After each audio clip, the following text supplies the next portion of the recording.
ইতিহাসের নিকৃষ্ট খুনি সেই ফ্যাসিস্ট হাসিনার আমলে বিগত 16 বছরে সন্ত্রাসী ছাত্রলীগ কর্তৃক বাংলাদেশের বিভিন্ন শিক্ষা প্রতিষ্ঠানে যে সন্ত্রাসী কর্মকাণ্ড চালানো হয়েছিল সেই প্রত্যেকটি সন্ত্রাসী কর্মকাণ্ডে বিচারের দাবিতে এবং বিগত ফ্যাসিস্ট খুনি হাসিনার এমএলএর দোষর যারা ছিলেন তাদের সবাইকে তদন্ত সাপেক্ষে বিচারের মুখোমুখি করার জন্য বাংলাদেশ জাতীয়তাবাদী ছাত্রদল আয়োজিত আজকের এই মিছিল পরবর্তী সমাবেশের সম্মানিত সভাপতি বাংলাদেশ জাতীয়তাবাদী ছাত্রদল কেন্দ্রীয় সংসদের বিপ্লবী সভাপতি জনাব রাকিবুল ইসলাম জাভেদ, বিপ্লবী সাধারণ সম্পাদক জনাব নাসির উদ্দিন নাসির, বিপ্লবী যুগ্ম সাধারণ সম্পাদক শ্যামল মালম, বিপ্লবী সাংগঠনিক সম্পাদক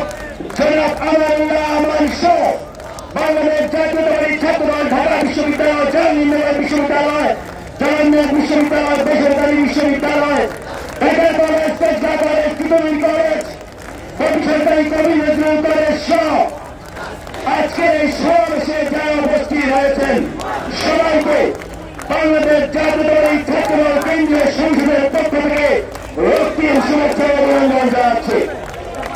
প্রিয় বন্ধুগণ, আমরা আজকে কেন এখানে উপস্থিত হয়েছে? আমরা কোন ভাববাদী বা কোন পালনবাদী কথা বলার জন্য এখানে উপস্থিত হয়নি।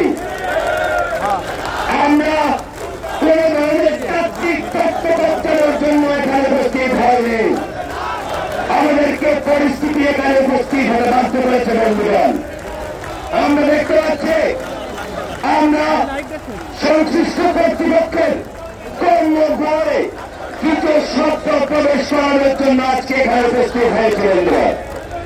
আমরা দেখতে পাচ্ছি বিগত 16 বছর ধরে যে ছাত্রলীগের সন্ত্রাসীরা বাংলাদেশের প্রতিটি শিক্ষা প্রতিষ্ঠানকে সন্ত্রাসের অভয়ারণ্যে পরিণত করেছিল, সেই সন্ত্রাসীরা এখনো নানা মোড়কে ঘুরে বেড়াচ্ছে। বন্ধুগণ, আমরা এই বিগত 17 বছরে এই বাংলাদেশ ছাত্রলীগ নামক যে সন্ত্রাসী সংগঠন রয়েছে তারা ভোরে যেমন শহীদ আফগানকে শহীদ করেছিল, ঠিক তেমনি করে 2011 সালের 19 অক্টোবর চট্টগ্রাম মেডিকেল কলেজে পিটিয়ে হত্যা করেছিল ছাত্রদল কর্মী আবিদুর রহমানকে। বন্ধুগণ, 2011 সালের 19 অক্টোবর আবিদুর রহমানকে প্রথমে ছাত্র সংসদের পক্ষে নিয়ে গিয়ে একদম ফিরিয়েছে, দ্বিতীয়বারে কেন্দ্রের সামনে ফিরিয়েছে,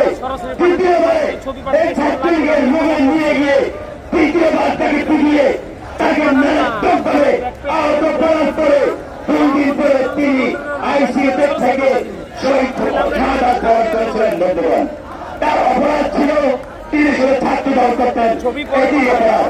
ঠিক তেমনি করে এই ছাত্রলীগের সন্ত্রাসীরা এমসি করেছে, আপনারা দেখেছেন এমসি করেছে স্বামীর সামনে স্ত্রীকে তারা দর্শন করেছিল। বন্ধুগণ, আপনারা আগেও দেখেছেন ছাত্রলীগের যেসব নারী নেত্রী ছিল তারাও ছাত্রলীগের অন্যান্য নেতার চেয়ে কম জাননি। বন্ধুগণ, তারা আমরা দেখতে পেয়েছি ইসলামী বিশ্ববিদ্যালয়ে ছাত্রলীগের নারী নেত্রীরাও সাধারণ নারী শিক্ষার্থীদের কি পরিমাণ হেনস্থা করেছিল সেটা আপনারা সবাই অবগত রয়েছেন।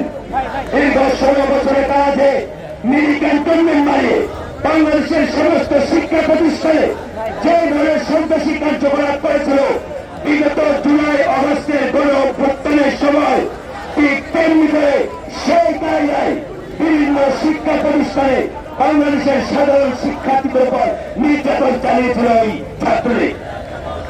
এবং এই ছাত্রলীগ যখন সাধারণ শিক্ষার্থীদের নির্যাতন চালায় তখন সেখানকার সংশ্লিষ্ট প্রশাসন এই ছাত্রলীগকে ব্যবহার করেছিল। আমরা খুব স্পষ্টভাবে বলতে চাই, আমার বিগত বক্তা ছাত্রদল কেন্দ্রীয় কমিটির সিনিয়র যুগ্ম সম্পাদক শ্যামল মালম বলেছেন 71-এর পরাজিত শক্তি এবং 24-এর পরাজিত শক্তিকে কুশল প্রয়োগ করছেন।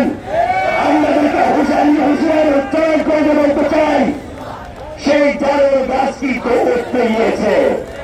জারণ শুনে এখন দেখা যাচ্ছে না। তেমনি করে এই 71 পরাজনী শক্তি এবং 24 পরাজনী শক্তিরা নতুন করে আপনার যত প্রেম করুন না কেন, বাংলাদেশের সাধারণ শিক্ষার্থীদের জাতীয়তাবাদী ছাত্রদল যদি সাধারণ শিক্ষার্থীদের এর বিরুদ্ধে গিয়ে কোন ধরনের কাজকর্ম আপনারা করার চেষ্টা করেন, তাহলে বাংলাদেশ জাতীয়তাবাদী ছাত্রদল আপনাদেরকে ইতিহাসের আস্থা করে নিক্ষিপ্ত করবে।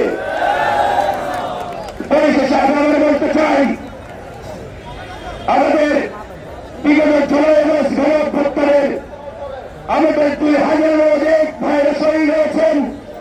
বিগত 16 বছরে বাংলাদেশের প্রতিটি শিক্ষা প্রতিষ্ঠানে এই ছাত্রলীগকে প্রত্যেক অনেক সহযোদ্ধা, অনেক সাধারণ শিক্ষার্থী শাহাদাত বরণ করেছেন।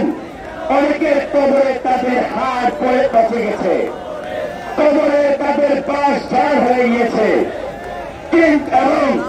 কিন্তু আমরা দেখতে পাচ্ছি যারা এই আমার ভাইদেরকে খুন করেছিল, সেই সব খুনি ছাত্রলীগের লোকজন উন্মুক্ত বাতাসে ঘুরে বেড়াচ্ছে। আজকে তাই বাংলাদেশ জাতীয়তাবাদী ছাত্রদলের বাংলাদেশ জাতীয়তাবাদী ছাত্রদল সাধারণ শিক্ষার্থীদের প্রতিনিধি হিসেবে আমরা স্পষ্টভাবে বলতে চাই যে এই শিক্ষা প্রতিষ্ঠানে যেসব ছাত্রলীগ ন্যায়বলের হামলা করেছে, আমি প্রত্যেকটি হামলার বিচার হতে হবে। বিচার নিশ্চিত না করা পর্যন্ত বাংলাদেশ জাতীয়তাবাদী ছাত্রদল রাজপথে সজাগ থাকবে। এই আশাবাদ ব্যক্ত করে আমি আমার বক্তব্য এভাবে শেষ করছি। ধন্যবাদ সবাইকে। বাংলাদেশ জিন্দাবাদ, বাংলাদেশ জাতীয়তাবাদী ছাত্রদল জিন্দাবাদ।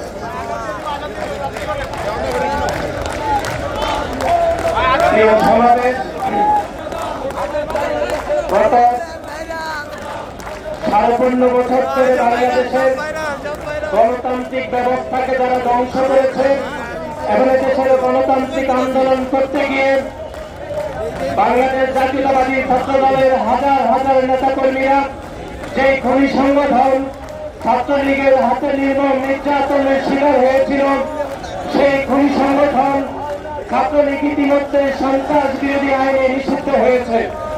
কিন্তু আমরা দেখলাম সেই খুনি সংগঠন ছাত্রলীগকে শুধুমাত্র নিষিদ্ধই করা হয়েছে। এখনো পর্যন্ত ছাত্রলীগের কোন শীর্ষ সন্ত্রাসীকে এখনো পর্যন্ত এই অন্তর্বর্তীকালীন সরকার এখনো পর্যন্ত গ্রেপ্তার করতে পারেনি। শুধুমাত্র শীর্ষ সন্ত্রাসী নেই, বরং বাংলাদেশের প্রত্যেকটি জেলায় ছাত্রলীগের যে সকল শীর্ষ সন্ত্রাসী রয়েছে তারা সবাই ঢাকায় অবস্থান করছে। কিন্তু অত্যন্ত দুঃখের এবং পরিতাপের বিষয় হচ্ছে সেই সকল সন্ত্রাসীরা এখনো পর্যন্ত ঢাকার বিভিন্ন রাস্তায় তারা আলাপ আলোচনা করছে, ষড়যন্ত্রে লিপ্ত হচ্ছে। এই অন্তর্বর্তীকালীন সরকারের প্রতি আমরা একটা আহ্বান জানাবো যে অতি দ্রুত সময়ে সেই খুনি সংগঠন ছাত্রলীগের প্রত্যেকটি নেতা